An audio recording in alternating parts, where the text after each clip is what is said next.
ወደ ዕብራውያን ምዕራፍ 3 ስለዚህ ከሰማያዊው ጥሪ ተካፋዮች የሆናችሁ ቅዱሳን ወንድሞች ሆይ የሃይማኖታችንን ሐዋርያና ሊቀ ካህን ኢየሱስ ክርስቶስን ተመልከቱ።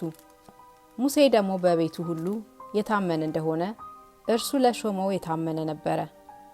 ቤትን የሚያዘጋጀው ከቤቱ ይልቅ የሚበልጥ ክብር እንዳለው መጠን እንዲሁ እርሱ ከሙሴ ይልቅ የሚበልጥ ክብር የተገባው ሆኖ ተቆጥሯልና። እያንዳንዱ ቤት በአንድ ሰው ተዘጋጅቷልና ሁሉን ያዘጋጀ ግን እግዚአብሔር ነው። ሙሴስ በኋላ ስለሚነገረው ነገር ምስክር ሊሆን በቤቱ ሁሉ እንደ ሎሌ የታመነ ነበረ። ክርስቶስ ግን እንደ ልጅ በቤቱ ላይ የታመነ ነው። እኛም የምንደፍርበትን የምንመካበትንም ተስፋ እስከ መጨረሻው አጽንተን ብንጠብቅ ቤቱ ነን። ስለዚህ መንፈስ ቅዱስ እንደሚል ዛሬ ድምጹን ብትሰሙት አባቶቻችሁ እኔን የፈተኑበት የመረመሩበትም 40 ዓመትም ስራዬን ያዩበት በምድረ በዳ በፈተና ቀን በማስመረር እንደሆነ ልባችሁን እልከኛ አታድርጉ።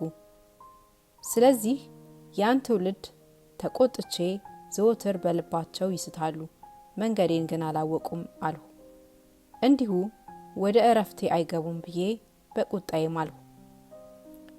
ወንድሞቼ ሆይ ምናልባት ሕያው እግዚአብሔርን የሚያስከፋችሁ ክፉና የማያምን ልብ ከናንተ በአንዳችሁ እንዳይኖር ተጠንቀቁ። ነገር ግን ከናንተ ማንም በኃጢአት መታለል እልከኛ እንዳይሆን ዛሬ ብሎ ሲጠራ ሳለ በእያንዳንዱ ቀን እርስ በርሳችሁ ተመካከሩ። የመጀመሪያ እምነታችንን እስከ መጨረሻው አጽንተን ብንጠብቅ የክርስቶስ ተካፋዮች ሆነናልና እየተባለ ዛሬ ድምጹን ብትሰሙት በማስመረር እንደሆነ ልባችሁን እልከኛ አታድርጉ። ሰምተው ያስመረሩት እነማን ነበሩ? በሙሴ ተመርተው ከግብጽ የወጡ ሁሉ አይደሉምን? 40 ዓመትም የተቆጣባቸው እነማን ነበሩ? ሬሳቸው በምድረ በዳ የወደቀ ኃጢአትን ያደረጉት እነርሱ አይደሉምን? ካልታዘዙትም በቀር ወደ እረፍቱ እንዳይገቡ የማለባቸው እነማን ነበሩ?